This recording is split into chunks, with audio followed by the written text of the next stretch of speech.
So you pull out your iPhone and you're going to video record yourself doing the forehand loop against backspin. So what basic things are you looking for? Well, I'm going to give you a checklist of 10 things. First is the position.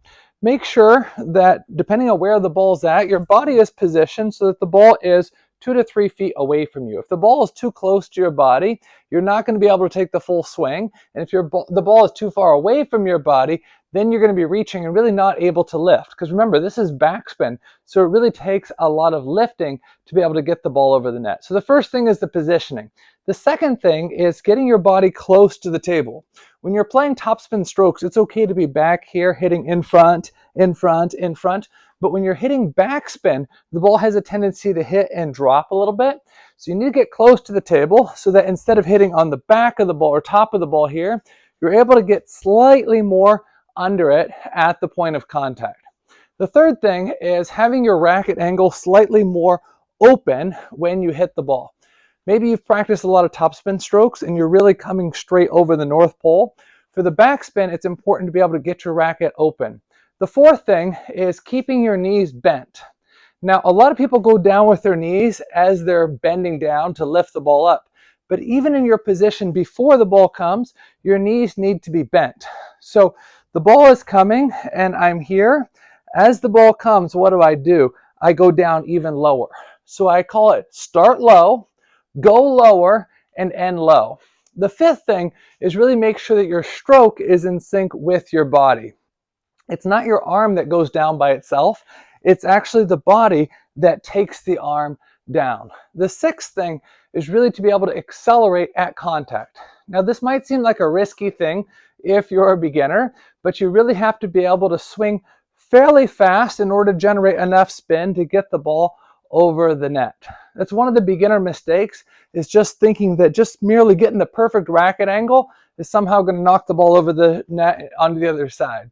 The amount of acceleration is really, really important, especially if the opponent gives a medium heavy push or a really heavy push. So you're going to maybe have to accelerate a little bit more than you may be comfortable with, but that's part of the learning process.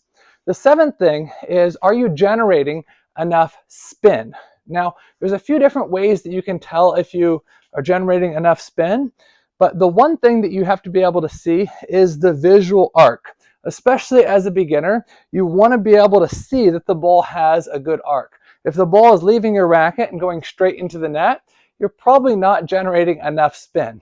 Try to relax your grip as much as you can and try to really focus on the lifting coming from the legs and coming from the core. You're going to use a little bit of acceleration here, and you're going to try to lightly skim the ball using mainly the top sheet. Now, to be able to intellectually understand the concept that I need to be able to generate spin, maybe you can learn that in a minute, maybe an hour. But as far as being able to get enough repetition that you can generate a good amount of spin, this may take 2 months, 3 months, 4 months, or even 5 months to be able to get. The eighth thing is finish with your knees bent. So as I said, we start low, we go lower, and we also end low. That's another beginner mistake that comes up a lot, is as they're trying to lift, their body ends up flying up in the air, and then they're not prepared for the topspin. So body is low, body goes lower, spin, and you end with your knees bent so you can continue the topspin rally afterwards. The ninth thing is evaluate the result. A lot of times people will come to me and say, hey, I'm missing my forehand loop, what do I do? Well, are you missing out? Are you missing in the net? Are you whiffing the ball? Are you hitting your edge? How are you missing? Typically, if you're looping the ball too far out, there may be actually too much lift. Maybe your opponent has maybe a light backspin ball and you're lifting too much. Or maybe you're not generating enough spin to have that ball come down. Usually, if you're hitting the ball in the net, that's a result of your body being too far back and kind of reaching forward. As you reach forward, you tend to push down on it.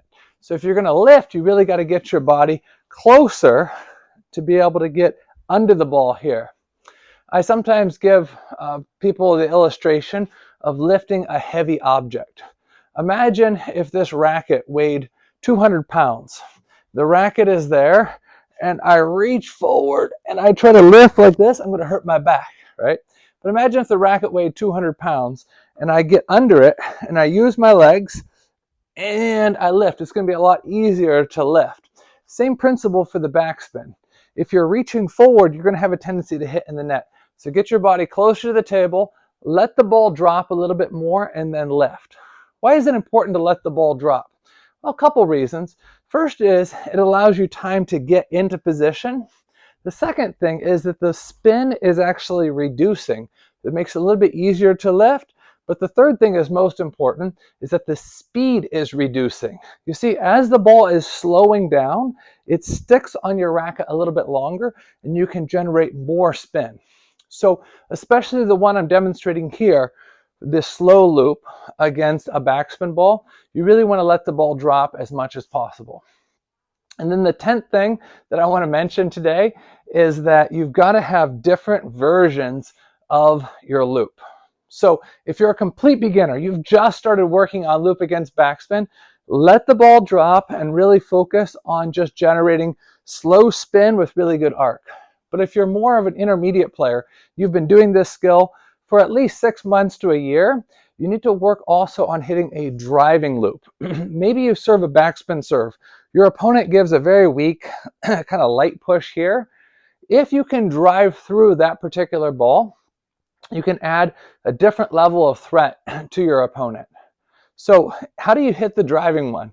Well, instead of letting the ball drop, you're still going to move close to the table, but your racket, instead of going down quite so far, it's going to come back a little bit more because you're driving through it as opposed to spinning up.